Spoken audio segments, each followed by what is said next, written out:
You're listening to Flip Empire, the show committed to helping real estate entrepreneurs who want to build their empire without sacrificing their life. Your success and freedom starts now with your host, Alex Pardo. I trust you're having an incredible day. My name is Alex Pardo. Super appreciative for you tuning into episode 688 on the Flip Empire Show, where I have an opportunity to interview a really good friend of mine, Will Hull. Now, just to give you a little bit of background about Will, he's been in the real estate space for over 9 years, and it's been pretty impressive what he's done throughout the years. He's built a rental seller financing portfolio of about 125 doors.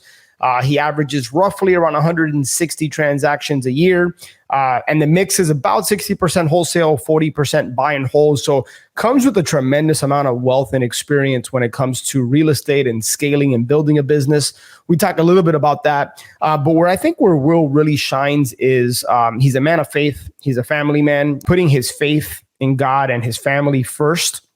And this podcast episode, I think, is going to yield so much fruit for you if you open your mind and heart to it. So rather than get into the details about specifically what we're going to chat about, I want to introduce you to Will. And again, I encourage you to stick this through because I think if you do, the wisdom that is shared can have a tremendous impact on your life.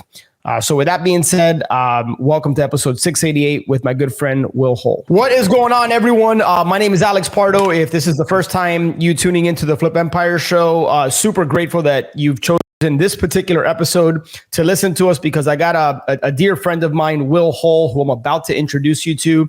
And let me go ahead and start by sharing that Will and I have been friends for probably about 5 years now or so. We met at another mastermind. And I had him on the podcast back on episode 296. The title of that episode is Will Hull Reveals How They Closed 160 Deals Last Year and How You Can Too. So we will link that up in the show notes, guys.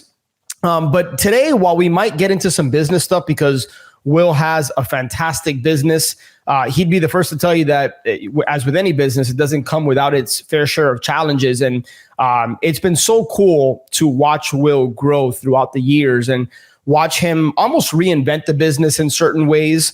And so I'll let him get into any details he may want to share about his business, but just know that it's a very, very healthy business. And you can learn a lot from him when it comes to that. And today we're also going to talk spirituality. And my encouragement for you is that if you're listening to this and that makes you feel some type of way, maybe that doesn't appeal to you, maybe that turns you off. If that's the case, that's okay. And I would ask you to suspend any beliefs that you may have and just be open to where this podcast takes us. To be honest with you, I'm not 100% sure where this podcast is going to take us, but Will and I had a conversation, I want to say about a month or so ago. And he shared with me some things that, whether he realizes or not, really had an impact on me. And the ironic thing is we had a call so that I could try to impact him. And he ended up having that effect on me, as he usually does with most people that he's around. And I reached out to him last week and I invited him back on the show so that we can get a little bit further and deeper into it. Because regardless of your beliefs or your faith or where you are spiritually, I truly believe, and I think he'll back me on this, that you can get a lot if you just open your mind and heart to what we're going to talk about in the conversation we're going to have on the podcast today. So we will talk some business as well. So if you're here for that, we'll do our best to feed you, as they say. So with that being said, my man, it is awesome to have you back on here for round two. Thanks, man. Doesn't seem like that long ago in some ways, and in other ways it seems like a lifetime. So I'm glad to be back on. Yeah, I was just looking at it. I can't believe it was about 4 or 5 years ago. So the fact that I'm still doing this and that you and I have built a relationship and a friendship, and that's still strong is just really gratifying for me. So, man, with that being said, I touched on this in the intro, but why don't you get people up to speed as to what your business looks like today? Because I know obviously you're on the single family side and you've gotten involved in some other businesses as well. So just kind of give us a 30,000 foot view as to what business looks like today for you. Yeah, I mean, our business today is it's really been fairly consistent over the last couple of years, but we do about 60% of our deals are we're wholesalers primarily out of Indianapolis market. So 60% of the deals we do our wholesale deals. The other 40% we basically hold. We do seller financing. We have them as rentals, or we obviously, flip them and put them on the market, rehab them and sell them to homeowners and put them on the market. Those are kind of some of our exit strategies. And our deal volume hasn't changed too much. We do roughly around 160 deals. And that's kind of like our sweet spot where we feel like we're not maxed, but we're at pretty good, with our people and our staff and our processes and our systems. It works. To probably go to the next level to hit that 180, 200 and beyond, we'd have to really change and blow some things up, which we've kind of tried to do. And it kind of brought us back to where we've, here. And so naturally, this is just, I think, where we belong. Where we have grown over the last couple of years is we're holding more and more houses, and our cash flow and our rentals and our seller financing. That's really where we want our growth to come. It really isn't, doing more volume. It's just doing more of the rentals and seller financing, than the year before. So that's kind of our where we're at. That's why we got into this game. It took us a couple of years to get to that level, and we've been a part of a lot of different groups and masterminds. And I've always, this as anybody, right? It's like, oh, you hear about storage units or you hear about mobile home parks or whatever. And it's like, I want to do that. That sounds a lot better than what I'm doing. But naturally, I feel like we're pretty good at what we do, and we got a really good team around it. And so we just kind of stick in our lane, and I try to put on the blinders as much as possible. My man, I feel terrible for you, because you are the only entrepreneur I've ever spoken to who has been bit by the shiny object bug. So I don't know. I don't know what that feels like. Or no, obviously I'm being sarcastic and I'm joking. So dude, you're successful beyond measure, right? And many would look at you and say you've amassed over 100 rentals in your portfolio. I don't know what the exact number is, but I know it's north of 100 or around there. You do about 160 deals a year. You've figured this out, quote unquote, right? Like, why not transition into multifamily or storage or any other type of commercial? But to your credit, what you guys are really, really good at. You've built a system, you've built a rock star team, and you've just leaned into that. Can you take a few minutes to just talk about how to avoid the shiny object syndrome, which I'm sure probably 80-90% of people listening to this podcast can relate and have ventured out to other things, including myself, but you've kind of stayed the course for the most part. Why is that? And how can people listening to this not be distracted by what they see on Facebook or social media that other people are quote unquote crushing it, but staying on your lane and what you're good at? Well, I think part of that is, something I still struggle with, but I'm trying to get better at, is kind of staying off of some of these social media platforms. I think they have it's like anything else. It's a great tool if it's used in the right place, but it does psychologically makes you think, like, why am I not doing that? Or why I should be doing that? Or what am I not thinking big enough or whatever? And I think, we've kind of talked about it before, is I've gone around some of the, when I really got down to the basics and I looked at the guys that I really admire in this business and that have been doing it, I'm talking for decades, right? The Eddie Speeds of the business and all those. I talked to those guys, they just stuck in their lane, and it's the compound effect, little by little, by little. Yeah, and I think it's surrounding yourself with good people. And I don't think it's a bad thing to venture off. I mean, I think, people have done it very successfully. I think you just have to be intentional. And what's your why behind what you're trying to do? Why are you trying to go to this avenue versus, where you're at in single family, or, I feel like single family is kind of the starting point for a lot of people, and then they kind of venture off. And for us, it just kind of really worked. And we got around good business coaches. I think that really helped me stay in my lane.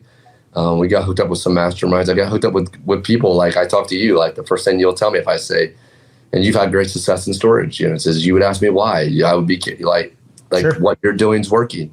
If what you're doing is not working, then maybe it is time to look and explore. So I think just surround yourself with good people really does help. And really just, you got to find those 2 or 3 people that at the end of the day that you look up to and that you feel like, and that you can lean on and grab their expertise. So, and trust me, I've ventured off and I've looked at different things, but I've always just felt like this is working and we're pretty happy. Why,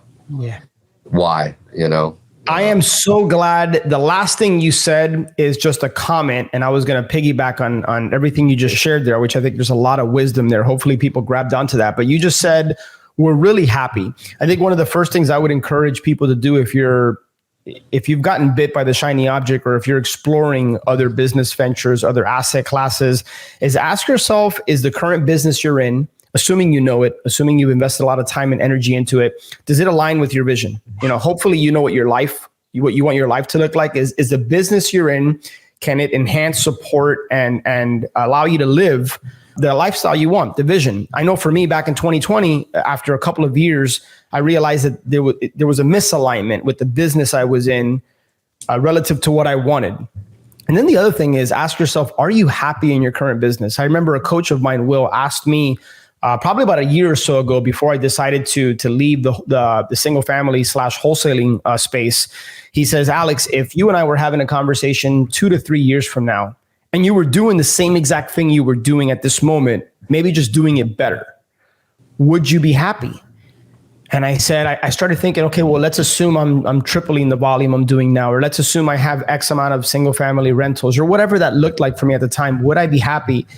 And I honestly couldn't answer that question. And for me, that was an indication that the business I was in just wasn't aligned with my vision and where I wanted to go, which is how I came upon storage. And it was one of the best decisions I ever made. So I think for those of you listening, ask yourself if your unique ability, if your skill set fits within the business you're in, are you happy? And if you're exploring something else, whatever it is you're seeking, whether it's cash flow, wealth, whether it's more time, freedom, whatever, can that be accomplished in your existing business by asking who, not how, surrounding yourself with the right people like Will was just talking about? Maybe it's a lack of systems or processes or procedures. Maybe it's a human resources challenge you're having, or maybe it's just a mindset thing. So that's what I would share with you. And Will, I don't know if you have anything to add to what I just shared, but I wanted to kind of sprinkle in a little bit of color to what you said, because I wholeheartedly agree with everything you've said. And with me knowing that, I've still sometimes looked at other businesses. Like I was involved in e-com for a couple of years, and that was a massive failure. And now I've pulled out of that, and I feel like this weight has been lifted off my shoulder. If I just would have stuck to my lane, I could have saved myself a lot of time and headaches.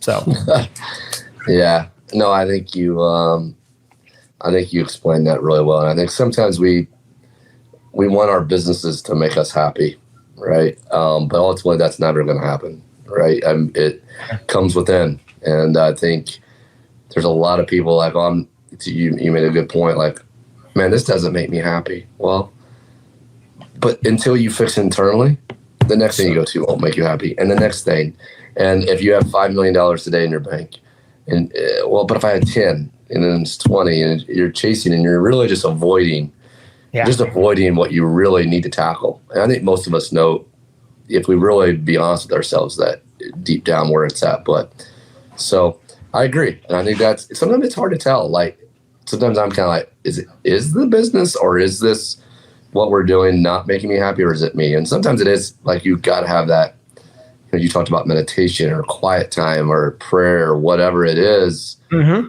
Sometimes it's easy to decipher that, but sometimes it's kind of challenging. Like, yeah. So good points. I think you nailed it. No, man. And again, I think you're so spot on. For your outer world to change, your inner world has to change. So don't think that going out and starting a new business or getting involved in a new venture is what's going to lead to happiness. You got to first look internally before you look at anything externally. So we could literally stop the podcast right now. And if people just get that, I think it'd be huge for them. But fortunately, we got a little bit more time here. Man, I want to transition now. You're a strong man of faith. I think that's one of the reasons you and I just connected so effortlessly, I think, in my opinion, even though we didn't even really talk about our faith and spirituality at the time. But as I've gotten to know you throughout the years, you became a part of the Ascend family. And I just see what a strong man of faith you are, and how you show up for your family, how you show up for your wife, Mandy, the kids.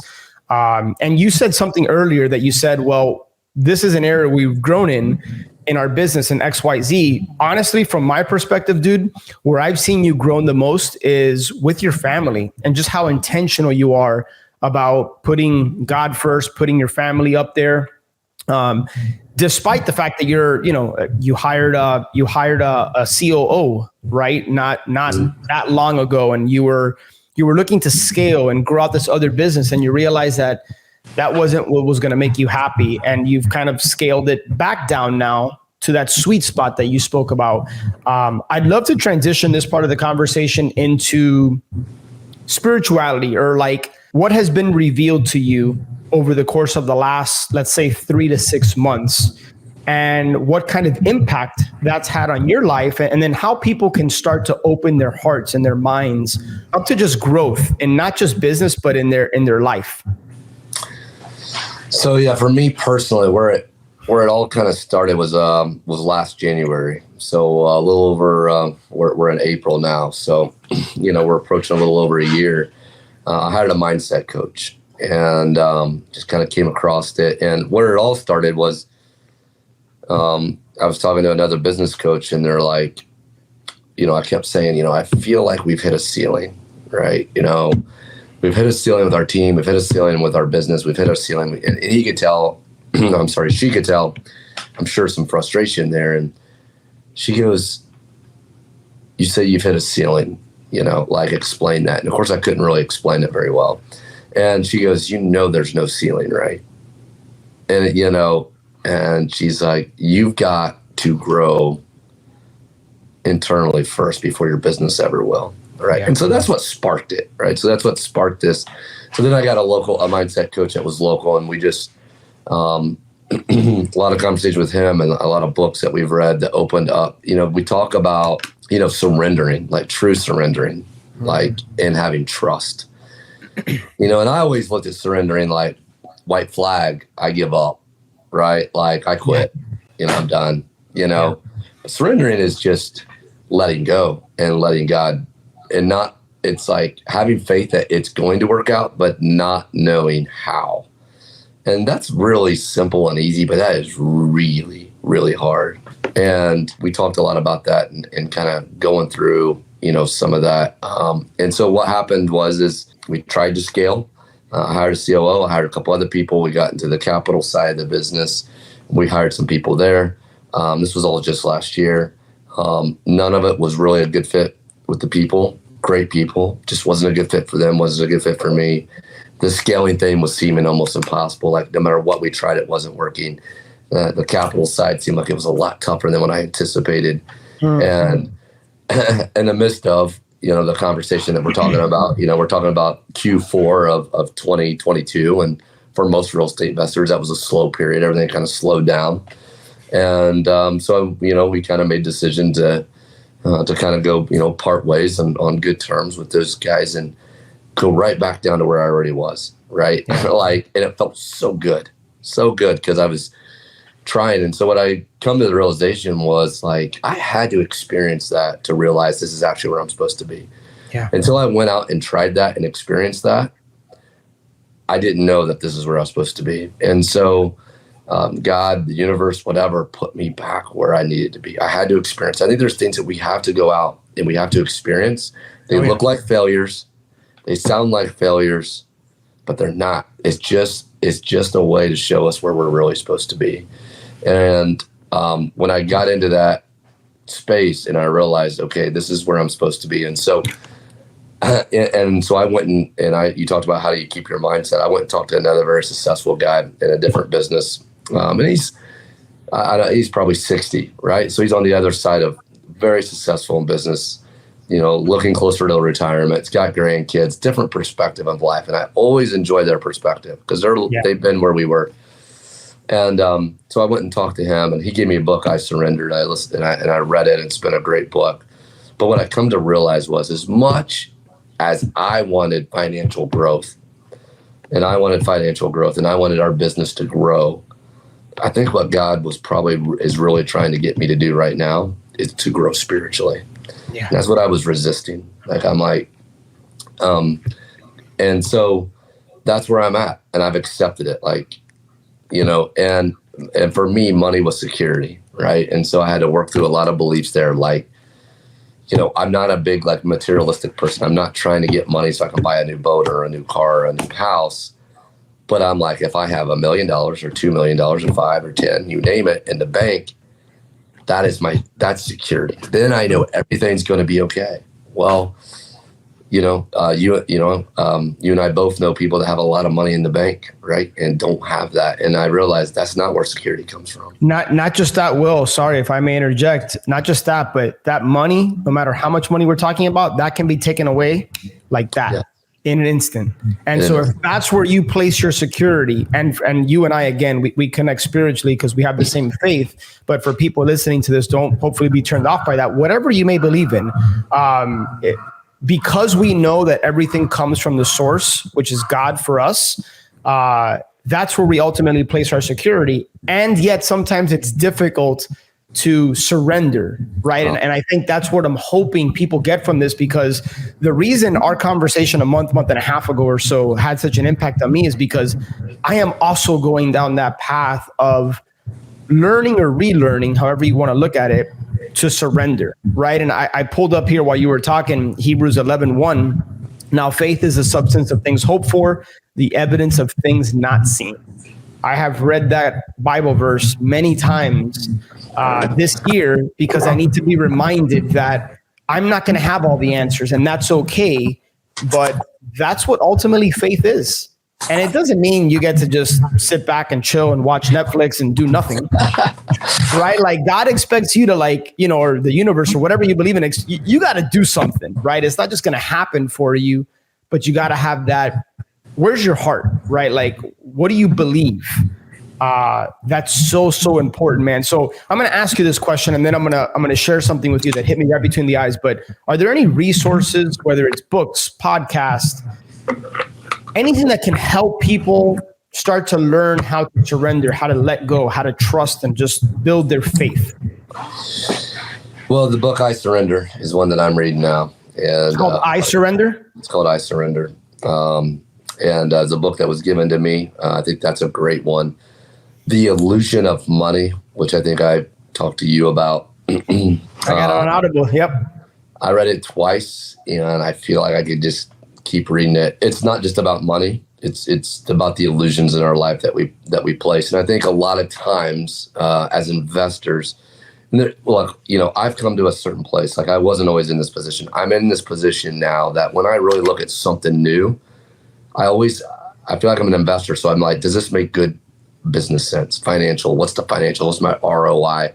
This talks about going after the 10s. Is this a 10 in your life?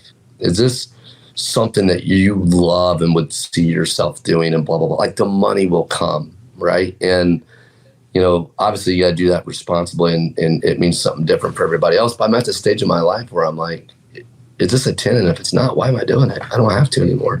There were times when I had to do things that weren't 10s, or early in your 20s, and as you're building the business. Yeah. But I think, I'm at a different place there. So I think The Illusion of Money is a great one. It's not a spiritual book, but it is, in a sense. It's very well written. It's by a comedian. So I think that is definitely a good one too. So yeah. I would throw in, which I know you'll back me on here, the Bible. Yeah.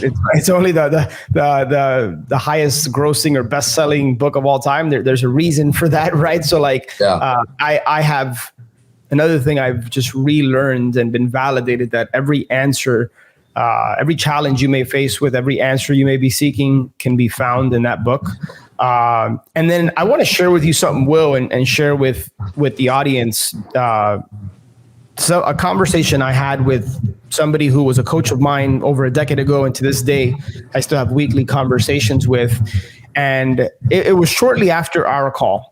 And I was sharing with him how I've been feeling this spiritual stir inside of me, like wanting to get even closer, strengthening my faith and getting closer to God. And I have found a new church and this new community, and I've been just spending more time in the morning in the Bible and prayer, and I've just been feeling a calling. And I can't quite explain it or place my finger on it, but I know it's kind of God tapping me in the shoulder, maybe pushing me, go in this direction. And surrender has been my word for this year. It's surrender. And I asked this guy, this he was a coach. He's become a really good friend of mine. I asked him the same question I just asked you. Share with me some resources, some books. What do I need to do? Who do I need to speak to? Because my brain is wired that when I don't know something or when I want to grow in an area, I'm seeking for something or someone. And he goes, Alex, the irony, and I'm curious your thoughts here, and if you felt any of this during your journey. He said, Alex, the irony is this season you're in, what you're feeling is much less about what you need to do or who you need to speak to. And it's more about doing the very thing that you're trying to do, just letting go. Right. And I found it very ironic that I'm here seeking solutions, answers from something other than him, right? Other than God. I'm here seeking to do because I'm wired to take some sort of action. And yet it hit me between the eyes when he said, this is less about having to do something. And it's more about, yes, you have to do things. Obviously, you can't sleep all day, right? That goes without saying. But instead of seeking answers externally, look inside. All the answers are there because he's downloading them into you. And I was like the classic, like I just had like a huge realization that it's less about trying to read the next book or do this or that. Not that that's bad, that's good, but that I was seeking answers externally instead of looking internally and being guided by him, surrendering, letting go. Any thoughts? Was that the complete opposite of what you felt as you were going through this journey, this process, or are there some similarities there? I'm just kind of curious. Yeah, I mean, there's a lot of similarities. Like, I feel like, when I wanted to start a new business, I kept thinking like, okay, what businesses are out there, right? Like, I'm Googling, I'm researching, I'm talking to guys in this business and that business, and what's good for me. And I'm trying, like, I'm instead of letting it come to me, I'm trying to find it. And to your point, like, for me, nature's been big. You guys are a little bit luckier this time of year, but like, dude, I've bundled up. If it's 25 degrees, I'm outside in nature, man. Like, and I'm walking and everything's, so it's all perspective, right? And so what I realized is like, I'm walking down this, at this park, this trail, and it may be 32 degrees and sunshine. It's cold. Everything's dead. The water in the river is brown. It looks nasty from all the runoff. And I may be walking by the same person. Now we're walking by we're going on the same path, same element, same environment. She may be thinking, oh man, the water's brown. Everything's dead. It's 32 degrees. I can't wait till summer. And I may be walking thinking, oh, I'm so grateful for the sunshine. I can't wait till see spring come. Look at the squirrels over, I can see them and hear them through the look at the river flowing. Like, we're looking at the same view. And I think, man, being in nature is just really where I've talked to God. And, I think the beauty of it is I am that crazy guy. Sometimes I'll just put on my Bluetooth and I'll just walk and talk to God, and I ain't nothing playing. They just think I'm talking on the phone, right? So as I'm walking by somebody, they don't think I'm completely nuts. But I think I heard it. I don't know who said it, but at the end of the day, God only wants one thing from us, and that's our whole heart. Like, that is it. And so if we do all the other good things in life, if we raise our kids good, if we give money, if we go on mission trips, but we never really know Jesus and God and never really fully give our heart to him, we missed it. Like, we missed the point. It's just relationships. It talks about, there's this study that Ed Milet just had somebody on the show, literally just had somebody on, 80-year study, a couple generations of what makes people happy. And so the common denominator is no surprise is how deep their relationships were. Not how many relationships they had, how many people they knew, but how deep were the ones that they had. And I got to thinking about that. I just heard this as I'm driving home, and I'm thinking, like, the number one relationship I need to have a very deep relationship with and be a friend, not just somebody that I'm trying to please to get into heaven, but a true friend that I'm leaning on, trusting, and asking for advice. And that's to me, it's God, right? Like, it's that relationship with him. That's the most important thing. And so And I want that for my kids. And my kids, I want them to see that. They're going to go through their own journey, and then they'll go through their own struggles. And they'll have to learn, as much as I want them to have an easy paved way. But that is, so that's, I don't ever want to get to the point, because we don't know, like, when you're reading the Bible about, the end of the world coming and all this, to me, I read that like, it's just a scary thing about that, but it's also like, that could be me on the way home, like, we're never given it, every day is a gift. And so, it's hard to live like that. I try to bring myself in this, and you got to really work on meditation, walks in nature, reading the Bible. Like, it takes work to keep in this mindset. And even after I do all this, one thing can just set me where all of a sudden, it happened yesterday. Like, I had really bad energy yesterday. I'm not kidding you. This is my day yesterday, right? So I'm like, I just get done meeting with my mindset coach. It's been like a week and a half since I met with him. I meet with him every week. He was on spring break. We were on spring break. So I'm having this conversation, and I was looking at this other business which I spoke to you about. I decided ultimately not to do it. And my wife and I just kind of decided it wasn't the right move. I was kind of down because I was really wanting to do this in some ways. But so I met with him. I feel really good. I come out of the office. All of a sudden, one of these deals that we were supposed to be closing that we wasn't going to close, the skies went dark on us. So I get a hold of the guy and just have horrible energy, and just kind of like, rip into him, basically. I'm a little bit under the weather. I'm like, man, that's, and then I get another call. We're doing a double close, and our seller is basically on the day of closing said, I'm not going to sell. So now I'm involved in that, and like, okay. And then I go to my third thing. So I'm on the way to meditation, right?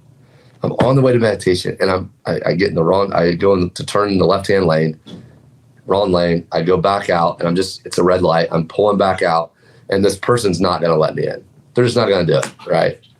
And I'm like, you're kidding me. Like, and I'm like, dude, seriously, you're not going to let me in. You're just, for whatever reason, I'm not being like, and so, I'm like waving my hands. I get a little bit more aggressive than I should when I pull in. I'm on my way to meditation, right? So I meditate, horrible meditation. I go home, and at 9:30 at night, our alarm goes off for our office building that we own. And we have tenants inside of here, and all this was going on. And I'm just like, oh my gosh, dude. Like, I go to bed, I wake up this morning, and I have the best prayer ever. And I just gave it all up. Like, none of this matters. Like, I hate to say it. It doesn't matter. If that deal never goes through, stinks. It doesn't go through. It's not a good deal. It doesn't matter. It just doesn't. And when you really start thinking about the things that you think matter that really don't matter, and my mindset coach would say the same thing. Like, dude, you realize whether you do this business or not, it doesn't matter. You're ultimately going to end up where you're supposed to be. It may just the road's going to be a little different. So sometimes I think we feel like I got to make a choice, and there's a right choice and there's a wrong choice. No, neither one. There's not a right or a wrong. I'm expressing this to you because it all started with a great session with my mindset coach, and me not being aligned, me not being self-centered and with intention, got off track and never got back on the day, and just attracted bad stuff to me all day. I was just attracted. What the energy you put out is the energy you receive. And I was receiving exactly what I was putting out. And by the way, man, I'm so grateful that you shared that story because it resonates. We've all been there. We've all just had off days, and you were putting out bad energy. The thing that I noticed from your story, man, is that you were very aware of it, and you started off the next day with intentional prayer. And for you listening, whatever process that looks like for you, you can change how you're feeling in an instance, right? Tony Robbins has taught us that. And so has the Bible and many other books out there, and people have taught us how we can have a shift in our energy, and it has a ripple effect on the rest of our day. And if you stack enough of those, it will have an impact on your life, whether it's good or bad. And so I think what I got from that dude was just the intentionality of realizing that at the end of the day, dude, it doesn't matter. It doesn't matter. The stuff we're dealing with, more times than not just doesn't really matter. And have you ever seen that image, dude? Of it's like a 30-foot boat, right? And they asked, it's like a poll. I don't know if it was a survey or like a study group or something. And they put like a 30 or 40-foot boat on the screen, and they showed like the black line. It says, hey, this is a 40-foot boat. And they asked people in the audience, they said, is this a big boat? You consider this a big boat? I think like 8 out of 10 people say, yeah, 40-foot boat, that's a big boat. And then immediately next to the screen, they pop up like an 80-foot yacht. And it says the line 80-foot yacht. It says, okay, well, is this a big boat? And now 90% of the people are like, yeah, that's a big boat, right? Then they show like this mega 100 and something 200-foot yacht right next to it. They say, is this a big boat? Now 100% of people are like, yeah, it's a massive boat. Then they show a cruise liner next to the mega yacht, right? And so what I take from that is that it's all perspective, right? Like the stuff we're dealing with, when we start to compare and say, hey, my worst day is somebody's best day out there. Mm-hmm. You start to realize like all the things you're grateful for, even the problems, right? Like you talked earlier on in the show about the fact that, and I can't quite put it the way you put it, but you said sometimes we're going down a path and it looks and smells like failure, but it's not. And it's all how you see it. That perceived failure can actually be the biggest blessing that has been gifted to you if you choose to see it that way. So, man, I don't know what other better way to end, because I think if people can just get that, right, whether they're learning it for the first time or whether it's a reminder of life is all perspective and how we choose to see things, it can work.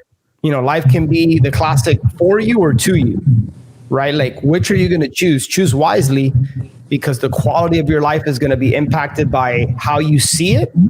And then to your point, man, the relationship. I had the opportunity to speak at a storage event last week to about 70 or so successful storage operators. And my talk was about how to build and raise the most valuable capital to grow your life in storage business. And it wasn't about raising private capital. It wasn't about money. It was about raising relationship capital. And the last couple of episodes were just about that. I kind of broke down the talk. So I'm happy to hear you say that the number one relationship that you prioritize and focus, aside from your family, of course, is your relationship with God. So, man, I want to acknowledge you, dude. It's been really awesome to watch you grow, not just in your business, which is pretty damn cool, but to watch you grow spiritually. And it doesn't mean you're perfect. It doesn't mean you're not going to make mistakes. It doesn't mean that life is amazing all the time.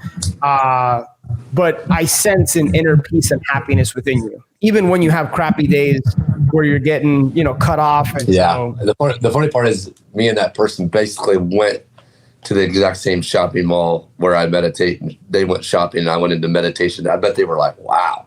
They're probably looking at me like, guys seem pretty tense for a guy going, Yeah, you're going to the right place. Yeah, right. I think, I think it's really hard. I think sometimes as entrepreneurs, right, we're geared a certain way and we set our goals out. And I think my goals now are set more like, how much time do I want to spend at home? How many hours a week do I want to work? What days do I want off? How much time was? Then how does my business need to look in order for me to achieve those? Versus I need to hit this many deals, this many, this many. Well, then your life just kind of falls to whatever the leftovers are. It's just repositioning how we're looking at that. It's really, really hard to do. And I get it. Someone that's listening to this, that's a year or 2 year into a business, that's hard, and I get, but there's a lot of people I know that are 10, 15, 20 years and still haven't gotten it. And I just want to I get it now. And I'm glad that I didn't have to be worth $50 million to learn the lesson, right? Like, I'm glad I learned it a little bit earlier, knowing that, okay, this is not where happiness lies. You mentioned, I'll mention this last thing before we hop off, and then I want you to share, Will, where people can connect with you and reach out. But it was a paired interview. A gentleman, I forget the guy's name, was interviewing Ed Milet, who you referenced earlier, and Grant Cardone at the same time. This was somewhere in California. I think it may have been one of Ed Milet's houses. I don't know if you remember that or if you ever saw that. Yeah. But it must have been, I don't know, maybe 2-3 years ago at this point, I'm guessing. And it was a really fascinating interview because at one point they started kind of like butting heads. And Grant Cardone's position is that like, dude, you need money to be happy. Like basically, I'm somewhat paraphrasing, right? Like he's like, you can't be poor and be happy, right? And poor can mean a lot of different things, right? Like if you're poor to the level where like you don't know where your next meal is coming from, maybe you're happy, maybe you're not, right? Right. Ed Milet's point was, I completely disagree. I know a lot of people that are not wealthy that you might consider poor that are happier than multi-millionaires that I know. And Grant Cardone was like, well, no, you have to be wealthy and make a lot of money in order to be happy. And it was a really interesting conversation from two successful people by most people's standards, at least business-wise. I don't know them personally, but imagining most people would consider them successful business-wise. And yet one thought, you need a certain amount of money in order to be happy. And the other one was like, no, man, like money is a tool, but it doesn't necessarily mean it's going to make you happy. The cool thing is we can have both, right? Like you can be happy and you can make money. So you don't have to choose one or the other. But I'm sure if you YouTube it, you can find the video, and I thought it was a pretty interesting conversation. So I think it's the passionate few, I think is it. But yeah, I that's why I'm not a huge, and maybe I get criticized. I respect the heck out of Grant Cardone, but I see a guy that's never going to be happy and it's miserable. It's chasing. He's so, sometimes those people are just so driven. But Ed Milet, I think, is taking a different path. And if you go to his podcast where he's kind of in the lane he's at, and but Ed Milet said one thing, and I know we need to wrap it up, but it was on his podcast. He's mentioned it several times. This has really hit home to him. He built his first real mansion, he said. I mean, real mansion. So he's going in, he goes into this mansion, and he's going on to check on it. And he's having a really bad day, just a miserable day. He goes in, and all of a sudden, he walks in this mansion, and there's all this Hispanic people that are just listening to music, and they're singing together, and they're doing the work that they're so good at doing, and they're just happy, and their work is beautiful. And he walks in and says, if the game of life is to be happy, they are winning and I am losing. Wow. And so think about that. That's the game we need to be playing, That's fascinating. Incredible, man. Amazing way to end, dude. Again, really, I'm super appreciative of our friendship and our relationship, and for you, taking the time to hop on here and just share wisdom. I just flashed on the screen for anybody who may be watching this online or on YouTube or anything. But Will, where can people reach out to you, connect, maybe learn more about your business and how they might be able to help and support you, or just start to build a relationship with you? Yeah, just newparadox.com. You can find us there. Like I said, I'm not huge on social media, but I'm on Facebook as well. But go to newparadox.com, and we're pretty easy to get a hold of there, and be happy to help anybody I can. Yep, awesome. And that's new as in NU, paradox.com. We'll include the link in the show notes on flipempire.com and wherever you consume your podcasts. And we'll also have the link to episode 296, where Will talked about, that was a very, very different time for him business-wise when they were in growth and scale mode. And now it's more maintenance, still doing around the same kind of volume, but definitely encourage you guys to check out that podcast episode. And as always, I'm also grateful for you guys giving us one of your most valuable resources, which is your time. Hopefully we over-delivered for you. And if you just take one or two nuggets from this and you're intentional and aware, I think over time, consistently done, you're going to start to see some really positive changes, and you'll be able to yield that fruit.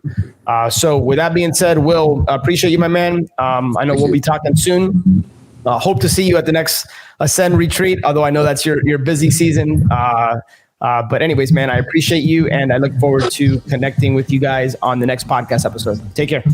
All right, my friend, I hope you enjoyed that Flip Empire episode and got a lot of value out of it. Make sure to check the show notes page for any resources that were mentioned. And speaking of resources, honestly, I don't think I've done the best job of sharing with you my top curated, highly recommended tools and resources that I use in my business or have used in my business. In some cases, these are affiliate relationships with people that I highly trust and respect, and I know these tools and resources can help you and your business go to the next level. And as an ethical bribe, if you decide to try out one of these resources using my link, I will go ahead and send you an unadvertised bonus. I'll send you something of high value. All you got to do is shoot me an email, alex@flipempire.com. Go ahead and let me know that you that you tried out this resource, and however I can help you getting started with that, chances are that I know it very, very well and currently use it or have used it. So make sure to check that out, flipempire.com/resources. And if I can be of help or service to you in any way, just shoot me an email, alex@flipempire.com, and I will do anything I can for you. Have an amazing day, and I'll catch you on the next show.